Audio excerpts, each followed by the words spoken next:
Screen is seen to you? Are you able to see the screen?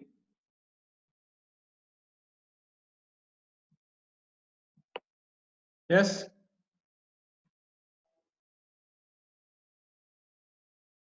Yes, sir. Okay. Today we'll discuss privacy and security policy enforcement. Okay. Or a particular policy of security and privacy is enforced in any organization. That we'll discuss today. So, first of all, we should understand privacy and security. That already we have discussed. What is privacy and security? So then we'll talk about the policy. Okay. So policy is different than the rules. Okay. Rules means strictly followed. Rules means it must be strictly followed. Okay. But policy sometimes, if you are unable to follow that policy, is there that it should happen like this. Okay. It should be done like this. That is the policy. But rule means a particular work is done in this way. That must be done in this way. Okay. You must follow the rules. Okay. But that is the difference, policy and rules. So policy, that this can be considered as a policy only, because rules means very in a strict manner you have to follow. So for privacy and security, it is difficult to say that the rule must be followed and it is maintained. Okay, because there is an involvement of the technology, right? And it varies from person to person and organization to organization, the mindset, the concept, the thinking. Okay, so it is saying that policy. We don't say rules. Okay. So what is that? One of the key capabilities of enterprises security system is their ability to support safety, business ethics, and security policy enforcement. That is the key capabilities of any enterprise. कोई enterprise की अगर हम बात करें, कोई भी company की बात करते हैं, तो उसके पास एबिलिटी होनी चाहिए कि सेफ्टी प्रोवाइड करे, बिजनेस एथिक्स जो होता है, वो मेंटेन हो, क्योंकि बिजनेस में या कोई भी वर्क है उसमें अगर एथिक्स नहीं है तो क्या हो जाएगा, वो अनएथिकल एक्टिविटी हो जाएगा, अनएथिकल वर्क हो जाएगा, अगेंस्ट द लॉ हो सकता है, अगेंस्ट रूल्स हो सकता है, अगेंस्ट पॉलिसी हो सकता है. That's what, if we follow the policy or the guideline or the rules or the law, so all these are coming under the ethical activity. That is nothing but ethical activity. If you are unable to maintain that, if you are unable to follow that, then it is nothing but unethical. So business, whatever the business you are running, that must be ethical. Okay. अब देखिए, मैं एक छोटा सा example day to day अपन life में जो face करते हैं, जैसे कि हम दूध खरीद के खाते हैं, ठीक है, दूध वाला आता है, गांव से आता है या डेयरी से आता है, दूध सप्लाई करता है घर में, डोर टू डोर दूध सप्लाई. तो आज के डेट में आप क्या देखते हैं कि दूध, प्योर दूध मिलना बहुत ही कठिन है. 5% to 10% ही चांस होता है कि हमें प्योर दूध, कोई विश्वस्त आदमी है तभी वो हमें प्योर दूध दे सकता है, प्योर मिल्क मिल सकता है. अदरवाइज 90% केस में या तो कहीं पाउडर मिलाता है, या कोई केमिकल मिलाता है, या पानी मिलाता है, या कुछ मिलाता है, ठीक है ना, उसका क्वांटिटी बढ़ाने के लिए. मनी, ज्यादा money earning concept, money collecting, we don't say earning money. Earning money means if they provide pure milk, that is called money earning. But if a person is not supplying pure milk, that is collecting money from us. They are mixing water and milk, and in 750 ml of milk they are mixing 250 ml of water. That is, they are collecting the money by selling water. Okay, so that is not ethical. उसको मैं ethical नहीं बोल सकता, क्योंकि भाई आपका जो भी रेट है 50 रुपीज लीटर है, तो उसका जब आप 60 रुपीज ले लो, 65 रुपीज ले लो, that can be the ethical one, because उसको भाई प्रॉफिट नहीं हो रहा है. आज के डेट में जो जितने फोडर्स होता है कैटल को खिलाने के लिए, वो कॉस्टली है. तो भाई हमें 50 रुपीज में नहीं हो पाता है, आई मीन लॉस. तो वो 60 रुपीज कर सकता है, 65 कर सकता है, दैट इज इथिकल। बट आप हमें चीट करोगे, पानी मिलाओगे, पाउडर मिलाओगे, कुछ और मिक्स करके हमें दोगे, that is not ethical, right? That is meaning of ethical. So the business, whatever the business we are running, that must maintain proper ethics and security policy. Obviously, अगर हम data का बात करते हैं, ऑनलाइन हो या ऑफलाइन हो, तो अगर हम डाटा का बात करते हैं तो डाटा जब तक सिक्योर नहीं हो पाता है, सिक्योरिटी पॉलिसी जब तक फॉलो नहीं किया जाएगा, मेंटेन नहीं किया जाएगा, तो उसमें क्या होगा, बिजनेस की रिलायबिलिटी खत्म हो जाएगा. ठीक है ना? आप चीट कर लो, एक दिन, 2 दिन, 6 महीना, 1 साल कर सकते हो, लेकिन लॉन्ग लाइफ के लिए आप नहीं कर सकते हो. जैसे कि कोई ऑर्गेनाइजेशन, कोई यूनिवर्सिटी या कॉलेज आपको एडमिशन के टाइम में बोलता है कि भाई आप इस कोर्स में एडमिशन लो हमारे यहाँ, हम आपको अच्छे से पढ़ाई करेंगे, करवाएंगे, अच्छा ट्रेनिंग देंगे, और फाइनल ईयर में जाते ही आपका कैंपस करवाएंगे, कैंपस में आपका सिलेक्शन होगा, and you will be placed 100%. आपके पास जॉब ऑफर लेटर होगा आपके हाथ. तो आप इथिक है बिजनेस का, भाई चलो हम एजुकेशन प्रोवाइड कर रहे हैं तो बच्चे का हम भविष्य का भी गारंटी ले रहे हैं कि भाई आपको हम जॉब दिलवाएंगे. ठीक है ना? लेकिन वो ऐसा नहीं कर पा रहा है. जिस तरह से कमिट किया है, प्रॉमिस किया है स्टूडेंट के साथ, ऐसा कुछ भी नहीं हो पा रहा है. बच्चे सिंपली पास आउट होकर चला गया, उसको ना तो जॉब के लिए कुछ प्रयास किया गया ऑर्गेनाइजेशन तरफ से, हाँ, ना एश्योरेंस दिया गया, कुछ भी नहीं. ठीक है ना? तो क्या हुआ, अनएथिकल. हमने आपसे अगर कमिट किया कि भाई आपको आप अच्छे से पढ़ाई करेंगे, रिजल्ट आपका अच्छा होगा तो हम कैंपस करवाएंगे और आपका सिलेक्शन होगा. ठीक है, at least we must try for that. We must call various companies for the campus drive. उसमें आपका सिलेक्शन नहीं हो पाता तो हो सकता है कि आपके एंड से कुछ कमी है, आप अच्छे से प्रिपेयर नहीं कर सके, आपका एकेडमिक उतना अच्छा नहीं है, तो that is not the fault of organisation. लेकिन हम कंपनी को नहीं बुला पाए और हम एडमिशन के टाइम में बड़ा बड़ा बात करके हम एडमिशन करवा लिए, तो क्या हुआ, अनइथिकल. ठीक है ना? तो जो पॉलिसी बनता है वो पॉलिसी को मस्ट बी मेंटेन्ड. अदरवाइज क्या होगा कि वो बिजनेस, जो भी बिजनेस हो, बिजनेस लंबे समय के लिए नहीं चल पाएगा. ठीक है ना? इस तरह से अगर हम ऑनलाइन के डाटा का बात करते हैं तो डाटा हमसे जब भी कोई एक्सेस करते हैं, कोई भी साइट को एक्सेस करते हैं, जो भी पर्पस हो, तो हमारा डाटा हमारा डिटेल लेता है. तो कंपनी का पॉलिसी होता है कि भाई जो भी डाटा हम लेते हैं किसी का, वो उसका सिक्योरिटी मस्ट मेंटेन, राइट? अगर वो नहीं हो पाता है तो फिर क्या होगा, प्रॉब्लम होगा. You won't trust on that company, that enterprise. ठीक है ना? नेक्स्ट टाइम आप नहीं जाओगे, आपके साथ चीटिंग होगी. तो इसलिए सिक्योरिटी पॉलिसी के इन्फोर्समेंट होना जरूरी है. Otherwise business, the enterprise can not be run for longer time. ठीक है? The ability to detect improper behaviour, access it as a real event, and use the evidence to support additional training or enforcement is of tremendous value to any organization. ठीक है?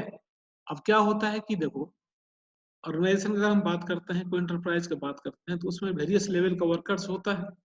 ठीक है ना? Clerk से लेके director तक, MD तक होता है. ठीक है ना? तो जब पॉलिसी कुछ बनता है, जब कुछ गाइडलाइन दिया जाता है, तो उसको हर एक लेवल पर उसको फॉलो करना होता है. ठीक है? ऐसा नहीं कि जो गाइडलाइन है, जो रूल्स है, जो पॉलिसी बना है, वो सिर्फ अपर लेवल के लिए है या सिर्फ लोअर लेवल के लिए, ऐसा नहीं है. तो लोअर लेवल वाले तो डर के मारे, चलो भाई हमें तो पॉलिसी फॉलो करनी है भाई, हमें 8 बजे ऑफिस का टाइमिंग है तो हमें 8 बजे ही आना पड़ेगा, 8 से 4 हमें काम करना ही पड़ेगा. ठीक है ना? लेकिन जो अपर लेवल में होगा, चलो भाई 8 की जगह 9 भी जाएंगे, 10 बजे भी जाएंगे, तो कौन हमें बोलने वाला, कोई है तो नहीं. No one is there to ask me why you came late. ठीक है ना? तो उसका मिसयूज कर सकता है. तो उस केस में क्या होगा, पॉलिसी जो है, वर्किंग पॉलिसी, वो पॉलिसी मेंटेन नहीं हो पा रहा, फॉलो नहीं हो पा रहा. ठीक है ना? तो उस केस में क्या होनी चाहिए, जिस लेवल का भी बंदा हो, वर्कर हो, उस पर सेम आपको एक्शन लिया जाए. चाहे वो डायरेक्टर हो, चाहे प्यून हो, चाहे क्लर्क हो, चाहे जो भी हो, उस पर एक्शन होनी चाहिए. एक्शन भी अब वेरी करेगा कि भाई आपको मैनेजिंग डायरेक्टर है, तो उसके लिए अलग कुछ पनिशमेंट होगा, क्योंकि प्यून है तो उसके लिए अलग पनिशमेंट होगा. लेकिन पनिशमेंट होनी चाहिए और डिफाइंड, डिक्लेयर होनी चाहिए कि भाई पॉलिसी में किसके लिए क्या पनिशमेंट है. अदरवाइज क्या होगा भाई, ये ऑर्गेनाइजेशन हमारे चलाना मुश्किल हो जाएगा. जो अपर लेवल का बंदा है उसके लिए टाइम का ही कोई वैल्यू नहीं है, रूटीन ही फॉलो नहीं कर पा रहा है, डिसिप्लिन नहीं है, फिर तो नीचे वाले को आप क्या बोल सकते, कुछ भी नहीं बोल सकते आप। तो इस तरह में क्या होगा, कोलैप्स हो सकता है, राइट।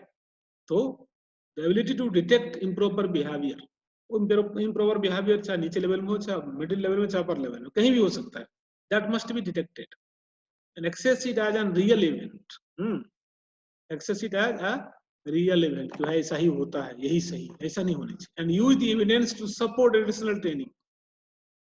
तो आप जो आपके पास जो एविडेंस आपने जो डिटेक्ट किया है, मिसबिहेव का जो डिटेक्ट किया आपने, इम्प्रॉपर बिहेवियर जो आपने डिटेक्ट किया है, उसके लिए आपका एविडेंस होनी चाहिए। वो एविडेंस को बेस बनाते हुए आप क्या करें, ट्रेनिंग दिया, एडिशनल ट्रेनिंग का जरूरत होगा, इन्फोर्समेंट का जरूरत होगा।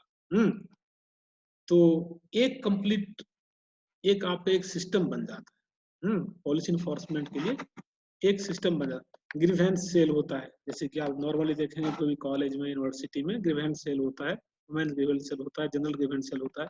ग्रीवेंस सेल में तो कोई भी ग्रीवेंस है, जिस भी एंड से हो, स्टूडेंट्स हो, फैकल्टीज हो, स्टाफ हो, जहां से भी हो, तो उसका सर्टेन पॉलिसी होता है, गाइडलाइन होता है कि भाई आपने ऐसा किया तो आपको पनिशमेंट इस तरह का मिले। अगर नहीं है उस तरह का पॉलिसी, ग्रीवेंस पॉलिसी नहीं है, तो फिर क्या होगा, इस तरह का अनवांटेड एक्टिविटी होता रहेगा, मिसबिहेव होता रहेगा, तो फिर इसका क्या होगा, निगेटिव इम्पैक्ट पड़ेगा सोसाइटी पर, ऑर्गेनाइजेशन पर। तो इस तरह से अगर डाटा का हम बात करते, डाटा सिक्योरिटी का बात करते हैं, तो डाटा सिक्योरिटी मान लो कि एक फाइल एक सिस्टम दूसरे सिस्टम में कॉपी करना है, किसी के थ्रू करवाया मान लिया जाए, तो उसको वही गाइडलाइन फॉलो करना पड़ेगा कि जो गाइडलाइन सबके लिए है, कि अगर वो फाइल है, if किसी का इंपॉर्टेंट डाटा है, that should not be breached, that should not be leaked। वो बंदा जो ट्रांसमिट कर रहा है, वो वही जिम्मेवार है कि भाई हमें किस तरह से इस डाटा को ट्रांसमिट करना है एक सिस्टम से दूसरे सिस्टम, जिससे कि इसका प्राइवेसी ब्रीच ना हो, ठीक है। So these are the things, understood, समझ में।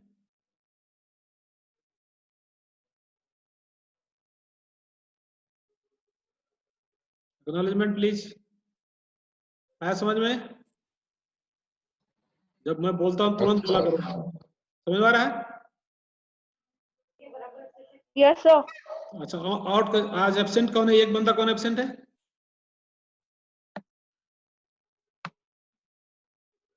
आज कौन एब्सेंट है भाई, दीपक एब्सेंट है क्या, दीपक।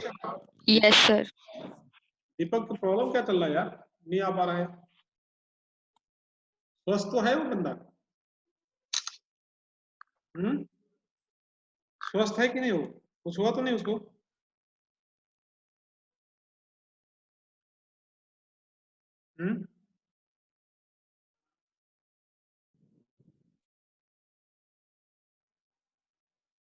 ओके।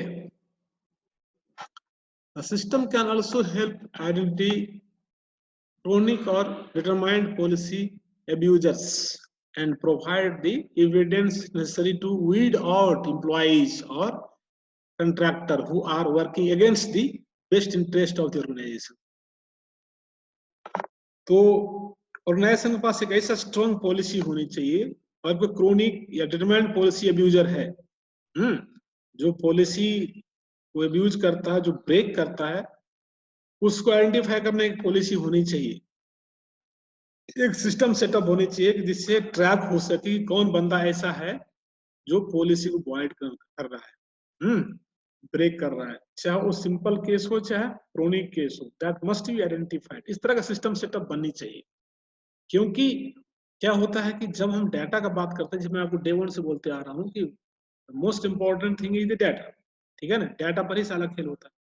वो डाटा के साथ कोई छेड़छाड़ करता है, चाहे माइनर हो चाहे मेजर हो, ठीक है ना, तो चाहे माइनर हो या मेजर हो, इट मीन्स कि डाटा के साथ कुछ ना कुछ मिसयूज हुआ है, तो जिसका डाटा है उसके लिए तो लॉस तो हो गया ना, भले आपके एंड से, आपके एंटरप्राइज में, आपकी कंपनी में छोटा कोई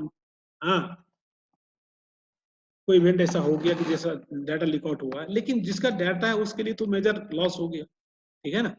इसलिए क्रोनिक, अच्छा जो भी किस्म का आपका पॉलिसी अब्यूजर है, जो पॉलिसी को ब्रेक करता है, फॉलो नहीं करता है, उस पर उसको डिटेक्ट करना, उस पर एक्शन लेना, एक सिस्टम सेटअप बननी चाहिए, okay, best interest of the organisation, ठीक है ना। ऑर्गेनाइजेशन के बेटरमेंट के लिए, उसके ग्रोथ के लिए, उसका डेवलपमेंट के लिए जो भी एलएमडी, जो भी पॉलिसी ब्रेकर है, उसको आइडेंटिफाई करना जरूरी होता है। इसलिए there must be a committee, there must be certain protocol, there must be certain setup who is responsible to detect those kind of activity who are playing some negative role on the data. ठीक है? On the most basic level, access control systems do a wonderful job of controlling who goes where. है ना? The most basic level, access control system do a wonderful job of controlling who goes where. कौन कहाँ जा रहा है, कौन किससे मिल रहा है। अगर कोई प्यून है, तो प्यून का रोल तो डिफाइंड होता है, कोई क्लर्क है उसका रोल डिफाइंड होता है, कोई मैनेजर है उसका रोल डिफाइंड होता है, कोई कैशियर है उसका रोल डिफाइंड होता है, कोई मार्केट मैनेजर है उसका रोल, हर एक का रोल डिफाइंड होता है, उसका अपना जोन होता है, उसका अपना एरिया होता है, उसका अपना फील्ड होता है। आउट ऑफ उस बाउंड्री से अगर जा रहा है, तो सस्पिशियस होगा भाई, ये बंदा का जब ये रोल है तो फिर इस तरह की क्यों एक्टिविटी कर रहा है, बाउंड्री क्यों क्रॉस कर रहा है, लाइन क्यों क्रॉस कर रहा है, सस्पिशियस हो जाएगा। तो that must be identified, helping to ensure that sensitive areas are limited to those who with clearance and that visitors do not walk the halls unescorted. ठीक है ना? तो हर एक का रोल, हर एक का एरिया, हर एक का जोन डिफाइंड होनी चाहिए। ठीक है ना? अब मान लीजिए कि एक छोटा सा एग्जांपल और बताता हूं आपको। अगर हम सर्वर रूम का बात करते हैं, कोई ऑर्गेनाइजेशन में जाएंगे आप तो सर्वर रूम अलग से होता है, आप अपने कॉलेज में जाते हैं, यूनिवर्सिटी में, तो सर्वर रूम ही अलग होता है। तो सर्वर रूम में जनरल पर्सन को जाने का जरूरत ही नहीं है। Without the permission you are not allowed to enter to the server room. जो एडमिन होगा, जिसके हाथ में अथॉरिटी होगा, वही एंटर हो सकता है, वही एक्सेस कर सकता है। जनरल पीपल एक्सेस नहीं कर सकता है। On a special case if you are having the written permission, then only you are allowed with the permission of the admin. ठीक है ना? तो ये सब चीज गाइडलाइंस है, क्योंकि कोई भी ऑर्गेनाइजेशन में अगर हम देखते हैं तो डिफरेंट जोन होता है। आप बैंक का बात करो तो बैंक में आप देखे होंगे कि मोस्ट ऑफ द ब्रांचेज में लॉकर का कंसेप्ट होता है कि नहीं होता है? तो लॉकर रूम में क्या आज हम कस्टमर जा पाते हैं क्या? नहीं जा पाएंगे। हाँ, जिसका लॉकर है, जो परचेज किया है लॉकर, जो हायर किया है लॉकर, जिसको मिला है लॉकर परमिशन, वही बंदा उस परमिशन, जब भी परमिशन आपको मिलेगा, डायरी रजिस्टर मेंटेन होता है, रजिस्टर में एंट्री होगा, डेट, टाइम, एवरीथिंग, नाम, डिटेल्स एंटर होगा, then only you are allowed to go to the locker room. For everyone it is not open. ठीक है ना? For everyone it is not open. लेकिन कैशियर काउंटर की बात करें हम तो कैशियर काउंटर में तो सब जाता है, जितना भी कस्टमर जाएगा डेबिट क्रेडिट के लिए, सारे के सारे कस्टमर आपको उस लाइन में क्यू में जा सकता है। हाँ, और in some important case the person can meet manager, branch manager also, no problem. But locker room में क्यों जाएगा आदमी? It is not allowed. It is not allowed for everyone to enter into the locker room. Like that, एक zone का example बता रहा हूं आपको। कोई भी ऑर्गेनाइजेशन हम बात करें, कोई एंटरप्राइज की बात करें, तो उसमें क्या होता है, आपको एक सर्टेन जोन होता है, उस पर पर्टिकुलर इंसान का, पर्टिकुलर वर्कर का ही अथॉरिटी होता है। ठीक है ना? तो ये सब चीज सारे कंसिडर होनी चाहिए। ठीक है? क्लियर है? Yes, sir. So security policy enforcement consists of two components. Security policy enforcement consists of two components. क्या क्या components है? Detection of violation and taking action when a violation occurs. तो दो चीज होनी चाहिए। पहले तो डिटेक्ट होनी चाहिए, उसके बाद एक्शन लेना पड़ेगा। ठीक है ना? डिटेक्शन ऑफ वायलेशन, जो भी कोई वायलेट कर रहा है पॉलिसी का, उसका डिटेक्ट होनी चाहिए, जरूरी है। ठीक है ना? उसके बाद उस पर जो सर्टेन जो रूल बोलता है, जो पॉलिसी बोलता है, वो पॉलिसी के हिसाब से उस पर एक्शन लिया जाना चाहिए।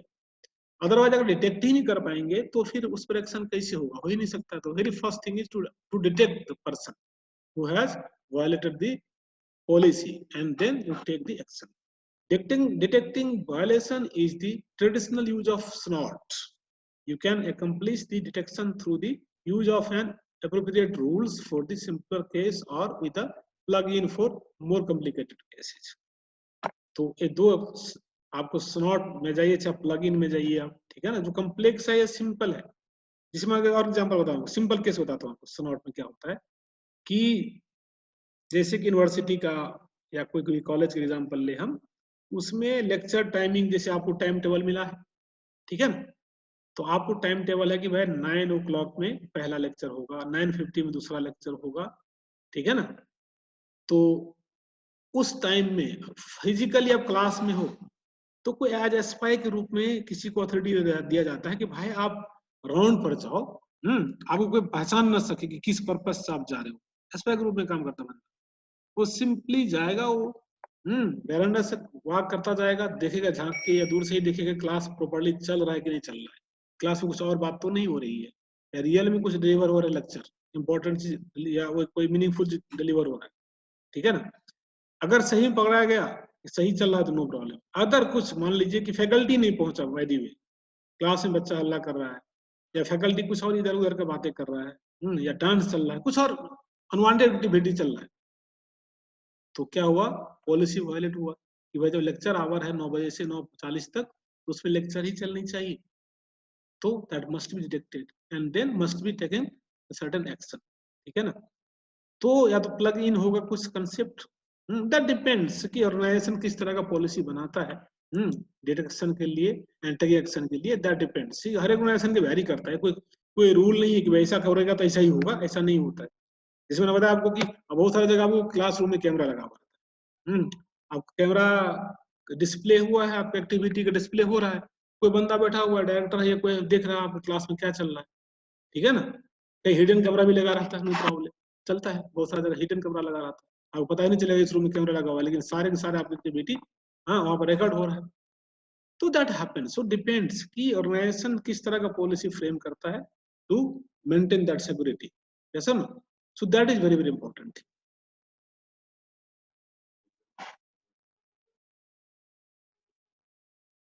Just a minute.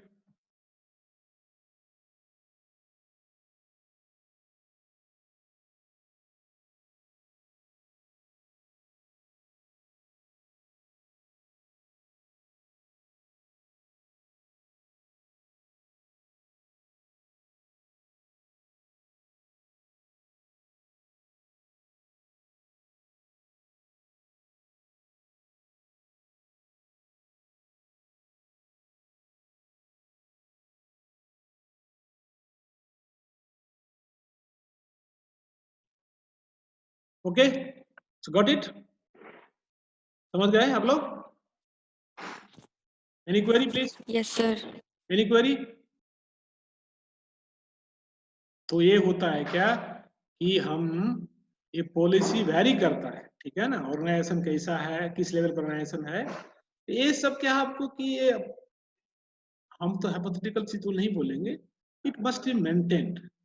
जब हम पॉलिसी फ्रेम नहीं करते कोई भी चीज के लिए तो हम ऑर्गेनाइजेशन को नहीं चला सकते, और खास करके जब हम सिक्योरिटी और प्राइवेसी की बात करेंगे, ये तो बहुत ही सेंसिटिव चीज है, it is so sensitive, right. So that must be considered and a strong policy must be frame and must be maintained, ठीक है ना। उसमें डिटेक्शन आएगा और टेकिंग एक्शन होगा, ठीक है, क्लियर है? Okay, taking action when a violation occurs depend on the local security policy and on how threatening the violation is. अब बताया ना आपको, उसका लोकल सिक्योरिटी पॉलिसी क्या होता है, दैट डिपेंड करता है आपको कि ऑर्गेनाइजेशन का पॉलिसी क्या है, उस हिसाब से उसको उस पर एक्शन लिया जाएगा। हाउ थ्रेटनिंग वायलेशन इज, किस तरह का वायलेशन है, दो चीज कि वहां का पहले तो उस ऑर्गेनाइजेशन का, उस एंटरप्राइज का, उसका पॉलिसी क्या है, और थ्रेटनिंग किस किस्म का है, क्या क्या क्या थ्रेट है, वायलेशन थ्रेट क्या है, वो भी देखना पड़ेगा, ठीक है ना। अगर छोटी मोटी चीज है, माइनर है, जिससे कोई खास इम्पैक्ट नहीं पड़ रहा है, तो चलो भाई चलता है, ठीक है ना, उसको समझा दिया जाएगा। फिर कभी कभी क्या होता है आपको कि आपको रिटर्न में देना पड़ता है, सो कॉज नोटिस का आप नाम सुने हो नाम, सो कॉज नोटिस सुने हो आप नाम, सो कॉज नहीं notice? Sir.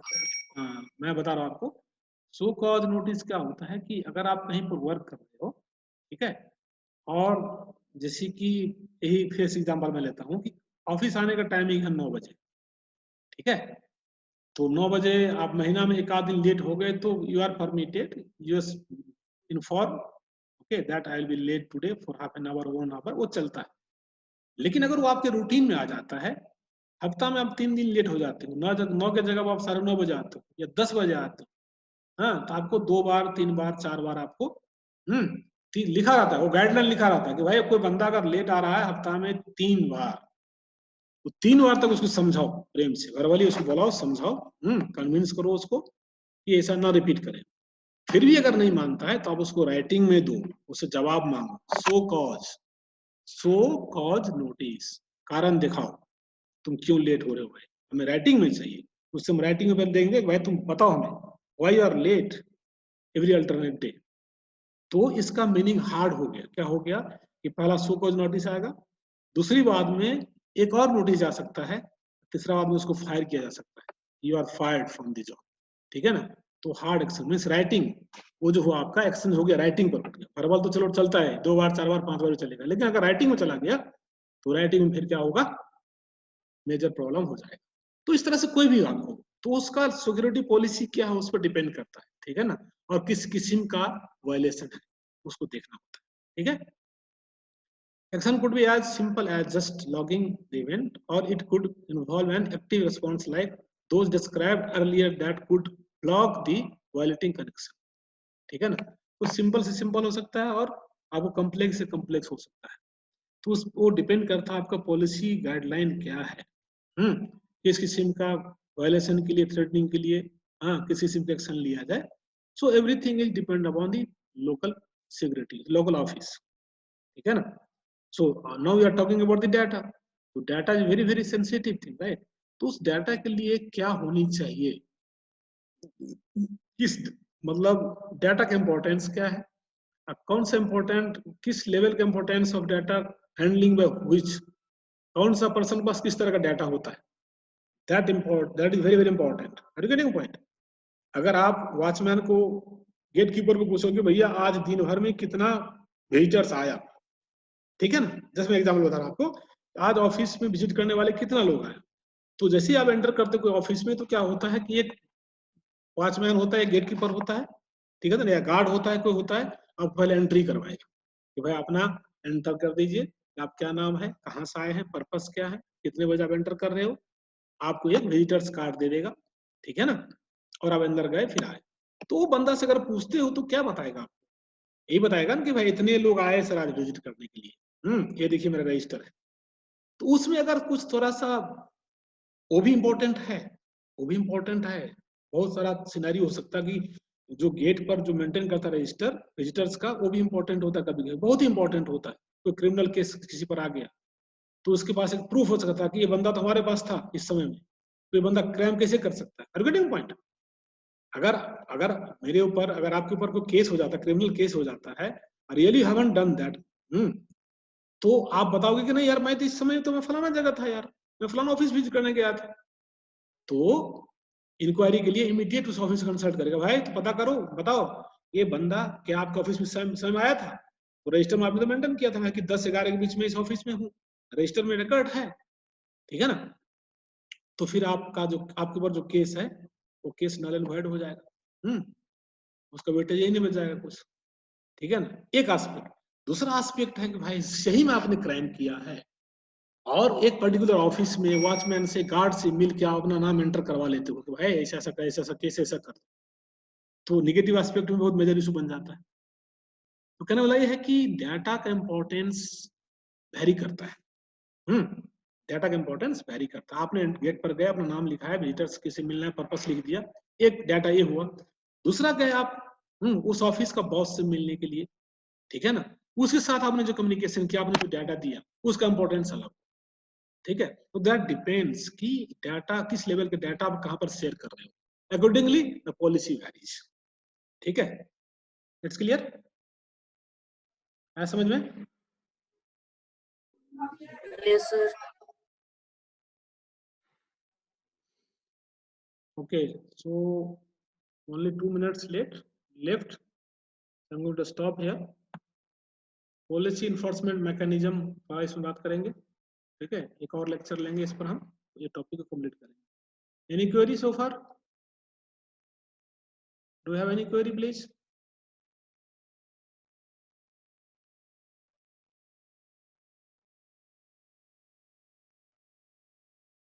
Do you have any query?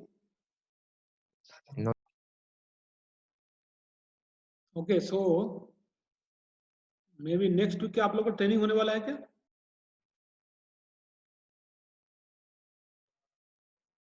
Yes. हाँ सर, क्या क्या?